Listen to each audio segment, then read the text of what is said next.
Welcome to the Idaho Main Street Podcast, where we talk about the issues that matter to you.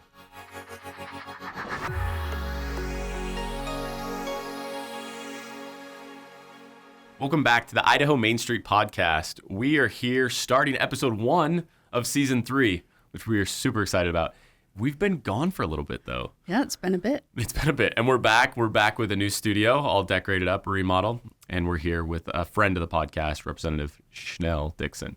Thanks for being here today. Yeah, thanks for having me. So lots happened. We were off during the primary election here in Idaho. The presidential election has gotten crazy since we went off. Everything's changed. And you're coming to us still as a member of the legislature, an elected leader, but you are also coming in with the title of the incoming Main Street Idaho's executive director, which we're thrilled about. Thanks. You're going to have to talk to us a little bit about how that happened and why it happened. Okay. Well, I lost my primary, and we'll talk more about that later. But I've been involved in Main Street, like you said, and I was asked if I'd consider being the executive director, and I'm really excited about that. I'm excited to carry on the good work that we've done. We're kind of rebranding a little bit, and I'm excited to be able to talk to business leaders throughout Idaho. And, one of the things that we focused on was making sure that we had policy that was good for businesses, for entrepreneurs in Idaho, strong education, strong tax policy, all of those things. And so I'm excited to continue that work and be able to really dig into what makes Idaho such a great state. I mean, we're number one in so many areas, and we just heard that we are going to get another $76.5 million in tax refunds out to people in their property taxes, and lots of good things are happening. And so as the executive director, I have the opportunity to really bring that to the forefront for people across the state of Idaho. So I'm really, really excited about that. And most importantly, as the executive director, you're going to whip this podcast into shape, right? Yep, we're going to have a great time on the podcast. And I love the fact that you've been on the podcast so many times, and so you see how important it is for us to be able to communicate to the public issues that we say are issues that matter to the public. So we try not to get into the mudslinging and the dirty stuff and the sensational sound bites. We like to get into the policy issues, the stuff you talk about education, about business, and these type of things. Yeah. And I think it's important. I think people, especially after this primary, I think people are there's this exhausted majority. Mm-hmm. And people don't want to hear all the negative politicking. They want solutions. And the first time I was on the podcast, we talked about that. Like, people want good roads. Yeah. They want good infrastructure. They want good schools for their kids. They want lower taxes, but they still want the things that happen because of our taxes. And I don't know, I think that's just a good opportunity to get that message out there and really engage with the people of Idaho. Yeah, and as you mentioned, you lost your primary, which is okay. It's your loss, our win. We were really happy in some sense to be able to pull you in and your time to free up a little bit. But you lost, not just yourself, but many others lost their primary under somewhat unusual circumstances, because it feels like this primary was a heavy one. Yeah, it was a lot different. Idaho hasn't really seen anything like this before. A lot of out-of-state money. And probably the biggest out-of-state player was a group called Make Liberty Win. It's out of Fairfax, Virginia. It's largely funded by a group called Young Americans for Liberty out of Austin, Texas. So you might wonder, well, gee, what do these two groups, why do they care about Idaho politics? And they invested. So Young Americans for Liberty is a pro-drug libertarian organization. And they've put about $8 million into Make Liberty Win. If you go look up Young Americans for Liberty, they use the hashtag Make Liberty Win. So they're very connected. Yeah. And Make Liberty Win decided to play in the Idaho primaries. And they put about $2 million into this primary election. And they have targeted several states, Idaho being one, Wyoming being another one, South Dakota, Michigan, and Texas are kind of their main ones that they're playing in right now. And I think there's a few reasons for that. With Young Americans for Liberty being pro-drug, you have only a few states that haven't legalized marijuana. Idaho and Wyoming are two of those. And so I think that's part of the reason they're playing in our elections. The other reason is that those are states where elections have typically not cost a lot. And I was talking recently to a representative in another state who said that state representative elections are nearing $1 million to run those races.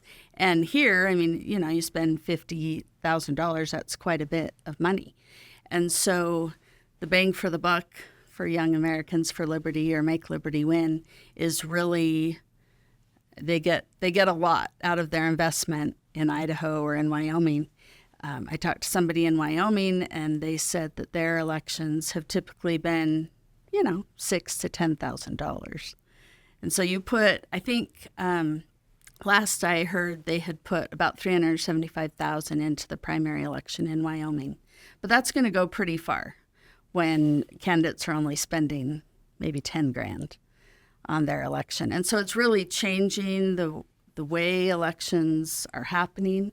They also brought a negative campaign style that we haven't seen in Idaho. And, you see it here and there, but it's not so pervasive. It was constant. And I brought a little stat. Yeah, let's unpack this a little bit, because we talk about how much does a legislator in Idaho make? What's the pay? $19,000. $19,000 a year, right? Yep. And you're talking $1 million for somebody to get elected to that position. Yeah. And it's not $1 million that the candidate is putting in. These are groups from out of state that have decided we care so much about this person losing or this person winning that we're coming in and we're going to spend $1 million. Yeah. Outrageous. So what are they spending that money on? Well, so that was throughout the state. Right. So for, there's 105 elections up every 2 years in the legislature. They're spending it, at least from what I saw, mostly on the mailers. They also do TV and radio ads. Mm-hmm. And I don't know for sure if they put stuff on social media, but I would guess. Not a huge fan of social media, so I don't spend a lot of time on there. But this is the stack that I received at my house. This came to your house. Okay. This came to my house. All right. These are all from Make Liberty Win, all against me. So there's 17 mailers here. I don't know if I received all of them that were sent out. But it was interesting because on some of them, there was no bill number listed. Like it would make an accusation about me saying, I wanted to do this or I didn't want to do this and I should be voted out, but no bill number for someone to go and reference. And then some of the other ones, there was a bill number. And I'll tell you about a couple of them. Please do. Because this was pretty interesting. And these were very similar all over the state, the people they were targeting. I talked to Speaker Moyle, and he had some of these exact same flyers. The only difference was the headshot. And, the name was changed. And Speaker Moyle is a very, very conservative leader. Yeah. And, they spent a huge amount of money on him and, against him. But why? I don't know. I actually wrote down how much they spent against his race. To oppose him, they spent almost $113,000, which is incredible. And then the pro tem, Chuck Winder, they spent $107,000. And he lost. Against him, and he lost. Yeah, and these are two people who have been very instrumental in some great policy that has helped Idaho. And, this out-of-state group came in and targeted those two. So I certainly wasn't alone. Is it primarily ideology or is it policy issues? It's probably ideology. Yeah. But then, they use different policy, right? But they weren't accurate in their description of the policy. So like this one, for example, it said that I voted to ban shed antler hunting. Okay. And, if you're not a sportsman, maybe you get this in the mail and you go, okay, whatever. Well, I had sportsmen start calling me as soon as this hit their mailboxes. And they were like, what have you done? I said, no, let me explain what the bill actually did. So the bill actually said if you're an out-of-state hunter, you have to get a license to pick up shed antlers in the state of Idaho. Sportsmen are all in favor of that. So what the bill actually did, they were supportive of. What this mailer said we had done was the exact opposite, that we just banned shed antler hunting. Wow. And I had a really interesting experience because as I was getting calls from sportsmen and people that, rely on the shed antlers for their business in my district, as I explained and they talked to other people and verified what I had said, all of a sudden they were fully on board with me and supported me and, were sharing it with their friends to let people know that the mailer they had gotten was just a straight up lie. I mean, it was the exact opposite of what we had done with that policy. So that it was interesting, to kind of start to see these come in and just see people's responses. But having the opportunity to talk about what the bill actually did is always good. But it's so hard to be scalable in this day and age when you have so many constituents. How many got the mailer and didn't call you, right? And never got the facts. Yeah, never questioned it. I had somebody say, well, if somebody's going to spend the money to put it in writing, it must be true. And that's a scary thought to me. Regardless of what the election is, you have to do some homework and really look into that. So another one that came that was pretty interesting said I was anti-gun. I wanted to put all gun owners on a public list to be harassed by anti-gunners. I wanted to confiscate your weapons. I wanted to turn Idaho into California, and that I was, just totally anti-gun. Well, what the bill actually did, it allowed, and it was a bill that was supported by the NRA. Really? Yes. And I was endorsed by the NRA. I have a great track record for supporting gun rights, people's gun rights. So what this bill actually did, it said that if you had a gun, that you could show it, you could put your hand on it, you could announce that you had a gun in an effort to de-escalate a situation. Anyway, and it wasn't unique to me. It was all over the state, the people that they had targeted. They used many of these same ads and same bills. And I've talked to a couple of people in Wyoming, and they're doing the exact same thing there. I saw some of the flyers that they're using there, twisting what the legislation was. And again, I think it has a lot to do with the fact that we don't have legalized marijuana. I was a huge proponent of mandatory minimums, and especially to add fentanyl. We worked really hard over the last 2 years to add fentanyl to our mandatory minimums, which if you want to legalize drugs, you're not going to be in favor of mandatory minimums. And Wyoming doesn't have legalized marijuana either. And so I think that, and also going back just to the cost, they get a lot more bang for their buck to come into states where elections haven't cost as much money. So it's been interesting, and I think we really have to address this. I met with Speaker Moyle, and we talked briefly about election reform. There has to be something. We have to approach this in the next session and really look at what we can do and make sure that people can still run a race and they can still, get donations, but there needs to be some sideboards there so that we don't have this out-of-state dark money that's just flipping things on its head in Idaho and completely changing the way that things happen in Idaho. Sure. There's just so much to unpack here. The idea that somebody would get 17 mailers on one issue. If I was going to run my lawnmowing company and I sent 17 mailers to the same house begging them to let me mow their lawn, you'd think people would get turned off by it. Yeah. But they're so salacious at times that I think it hooks people in. But also the fact that as it gets more expensive on one side, it gets more expensive on the other. And as the price for politics in Idaho gets driven up, up, and up, we start becoming this unrecognizable state. We're no longer, I love the legislators and our elected leaders that when we go to a Lincoln Day, you can put your arm around them and you know them by first name. That's how it is in Idaho. They're your neighbor. But when it starts getting more expensive, suddenly it looks, looks exactly like the dirty politics that everybody despises. Yeah. Yeah. We don't want D.C. here. We're not looking for D.C. style politics in Idaho. And it's never been that way. Right. Like you said, it's your neighbor down the street that runs, and it's, the farmer, the teacher, or.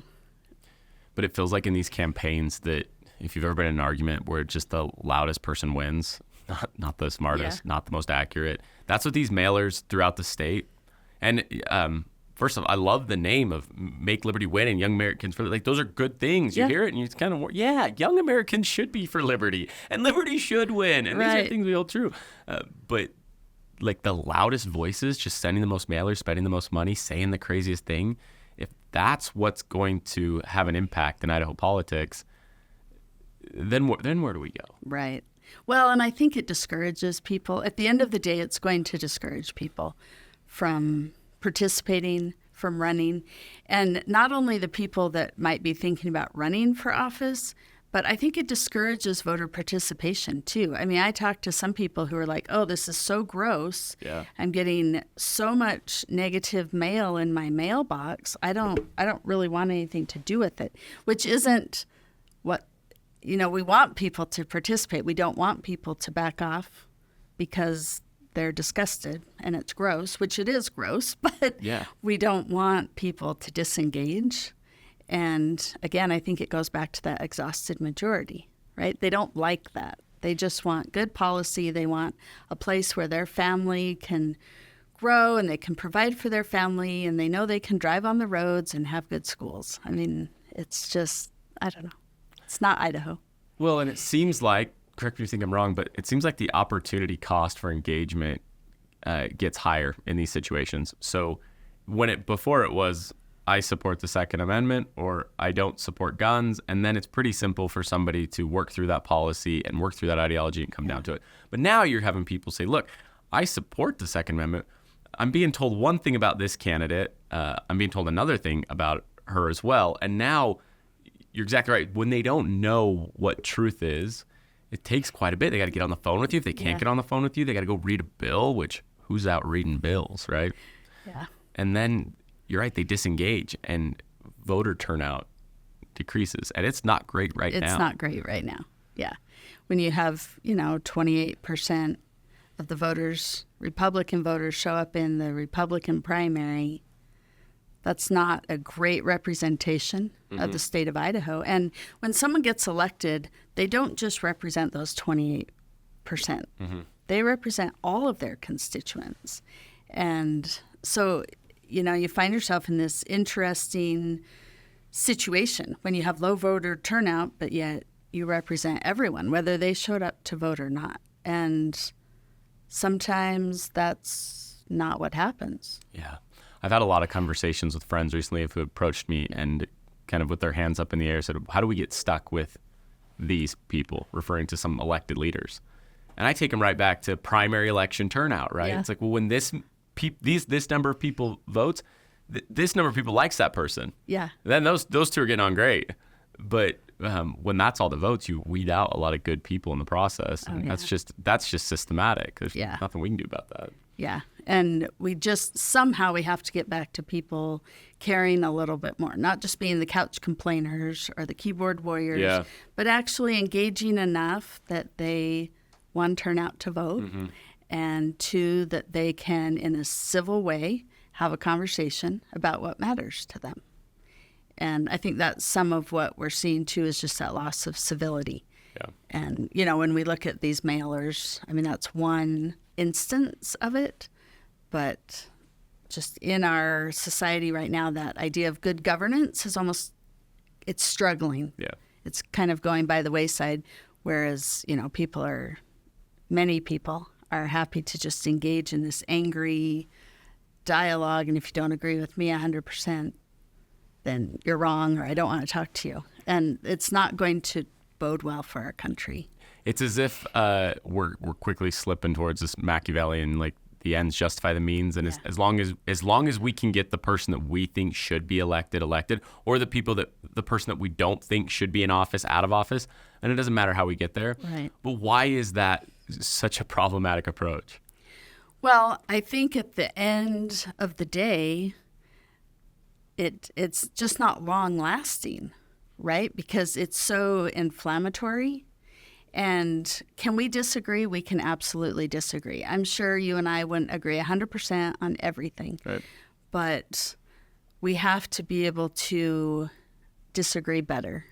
And Governor Cox in Utah was the recent president of the National Governors Association, and he talked about that a lot. That was his initiative during his year. And the idea wasn't that we don't disagree. The idea was that you have to be able to have those conversations, because that's how you work through problems. That's how you actually solve problems. Yeah. Is everybody coming to the table and, sharing their ideas and their perspectives of things. And I've learned a lot from people that have had different life experiences from me. And just being able to listen to them and see where they're coming from. And do I always change my mind? No. But you at least grow that understanding and increase your understanding of something. And that's important. And that's what has built America. And so if we abandon that, I think we're in trouble. But I think we have a good opportunity. There's always an opportunity, right, to change and to grow and to learn from things that have happened. And we've seen this toxic environment, and we need to get rid of the toxicity. Yeah, I couldn't agree more. But in hindsight, you're telling me we get to go back and you start your primary election over. If you got to deploy every deplorable tactic you could think of, every half-truths in as many mailers and radio ads as possible, and anything salacious that it's just pretty off the mark, you wouldn't go do it. Just knowing that you would be able to, in office, accomplish good things, everything you stand for, through the process, would you be willing to deploy the same tactics they deployed against you? No. Why? Well, I think good governance and solving problems is important. Yeah. And I think integrity is important. And I think honesty is important. And all of those together work. And when you start abandoning, for me, that would be my principle, right? I'm not going to tell half-truths to get something. And if I'm going to abandon that, then I've lost my integrity. Mm-hmm. And I'm not willing to do that. I tried to, and maybe I should have or could have done more to counter these, but they were coming so fast and furious, But I tried to get my message out there to the voters. This is what matters. This is what I think we can accomplish. This is what we can do, and keep that message positive. And I would do that again. When it's probably hard to separate if you run a not so honest campaign, or if you get elected on means that way, then it's probably hard when you're in office to then govern in a way of honesty. Yeah. Yeah. And I think, at the end of the day, all you have is your integrity. Yeah. And I want that intact. It also kind of feels like your whole identity and life and values is not tied up in the fact that you were elected as representative in the legislature, right? No. Like it was important to you. I think you very much valued the contributions you were able to make, and you held the public's trust sacred, but it's not everything, is it? No.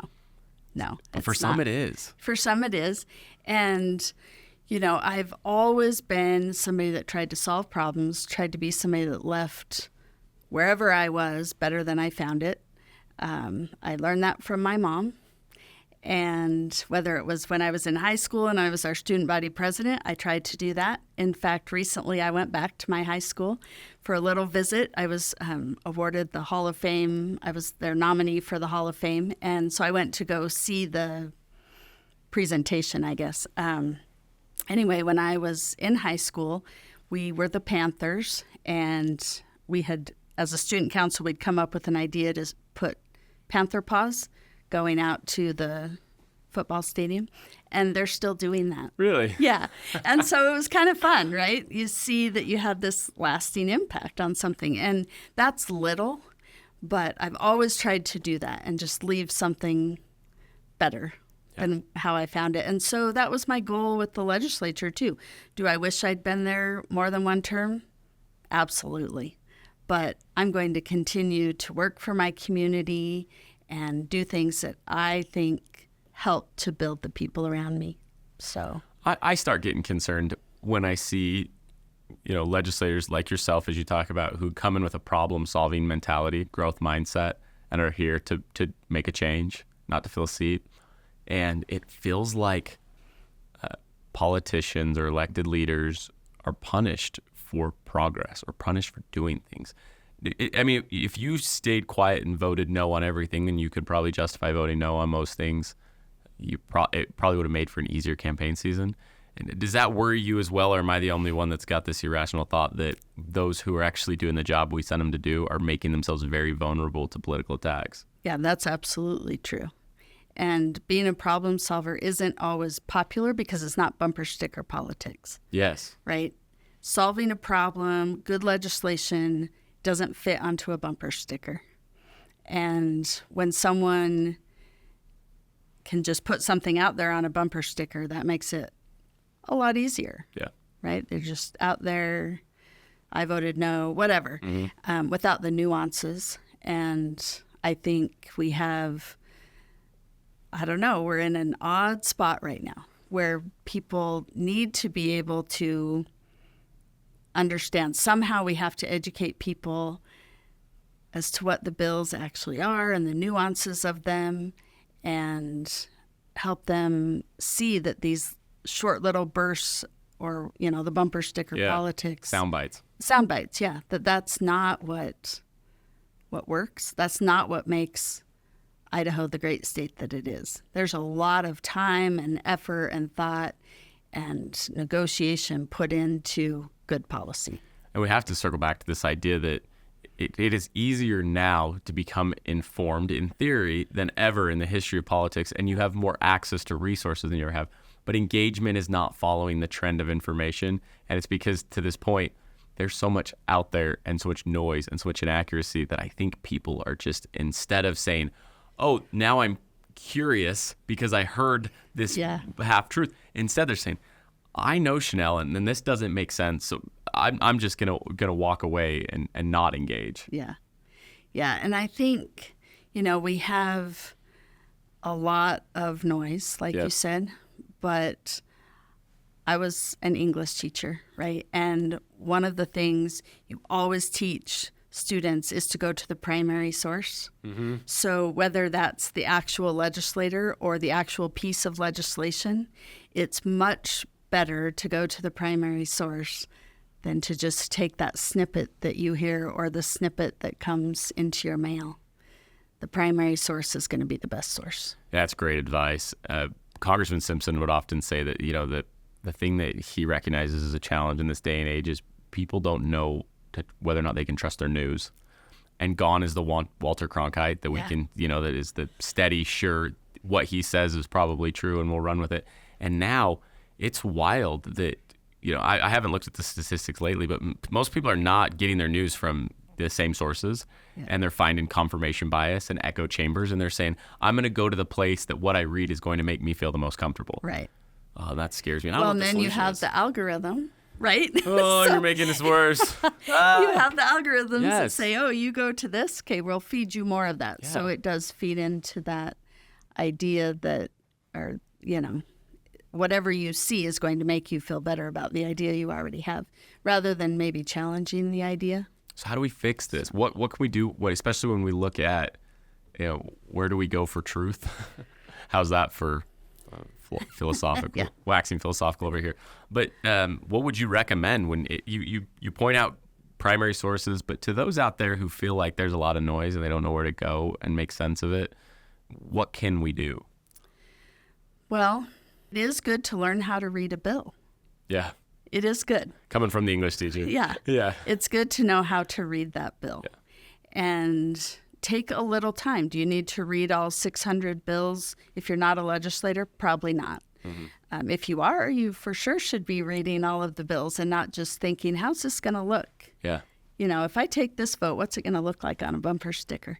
You need to read the legislation. But if you are, a voter and you really want to know, go look up a bill And with a little practice, they're actually not that hard to read. Really? When I first became a legislator, they took me a lot longer to read, and then after doing it for a while, I can get through them pretty fast. So I think that is one way. Yeah. I think talking to legislators, and I think somehow if people can turn off the noise. Mm-hmm.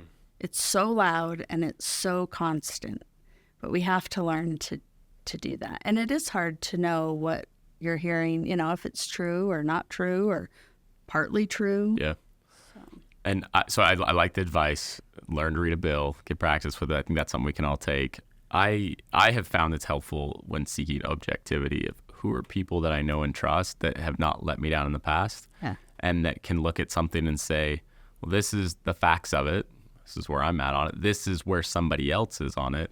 And sometimes endorsements in campaigns, when you get 17 mailers and you get all this stuff from SC, sometimes it really matters who your local mayor comes out and says, this is somebody who I'm supporting because I know they've been here, for the city. Or, people on the school board can come out and say, hey, this person has the back of education. Forget what that other stuff says. Sometimes endorsements are helpful. Yeah, I think so. I think those are helpful. And they actually should carry weight, right? Because those individuals or those groups understand what that legislator has done, what they've worked on, and the questions they've asked or haven't asked. And so, I think that's really important. I also think that, as we are looking at different people and their campaigns, that it does go a long way to see who is supporting them. Like you said, not even just the endorsements, but just as you have those conversations with friends, like why do you support this person, or why do you support this bill, or why do you support this policy, and just understanding kind of the background and the conversations that were had to get there, because any good policy should come after a lot of conversation, and those votes that legislators take should come after a lot of good conversation. And I found that when I met with people about legislation, that the people that I trusted most were able to tell me not just why they thought their position was the position to take, but they knew the other arguments, like, well, the opponent to this might say this, and they could validate some of that as well. So just being able to see both sides of it, I think, is important. That sounds simplistic, but it's not, right? Yeah. And it doesn't happen right now, because I often, and I'm sure you do too, hear the phrase, I can't imagine why somebody would support this. If you can't imagine why somebody would support it, you've got an issue there, because somebody supports that. Yeah. And you need to imagine why they could. You don't need to agree with it. Yeah. But you probably should understand. And that's hard. That's hard when it comes to issues like charged issues like abortion, like gun control. Like a lot of these issues, we're not asking for anybody to accept our views blindly. We probably should have a little bit more of, I can imagine why you think that way. I also think you're completely wrong, and I hope your policy position never moves. Yeah. But we gotta understand people a little better. I was at a legislative conference about a year ago, and there were legislators from, I think, 48 of the 50 states, and, on every political spectrum. It was fascinating because it wasn't based on policy, but right towards the end, a few policy ideas came out, and people were very, very passionate about it. But as they explained why, it wasn't that all of a sudden I agreed with their position, but it gave me an understanding, like you said, of how they got to where they are. Their origin story played into how they arrived at how they felt about a given policy. And we have to have those conversations. Yes. We have to. And one of my goals on this podcast is to create a platform for that. So I think back to, there were the days in Washington, D.C. where we look at, Reagan and Tip O'Neill, who were going out to dinner together, and when everyone was talking more. And now, to still align, we're bowling alone, right? And where we're not having conversations, like the scariest statistic for me was that you said like 1 in 5 people stopped talking to a close family member as a result of the 2016 presidential election. Yeah, that's people scary. That we know, trust, and love, that we should feel comfortable having those conversations with. we aren't having those conversations in a way that is productive, so we walk away from them. Yeah. This here is going to be a platform for us to be able to have those conversations where we can talk about things like tough legislative defeats at the hands of tactics that we may not support.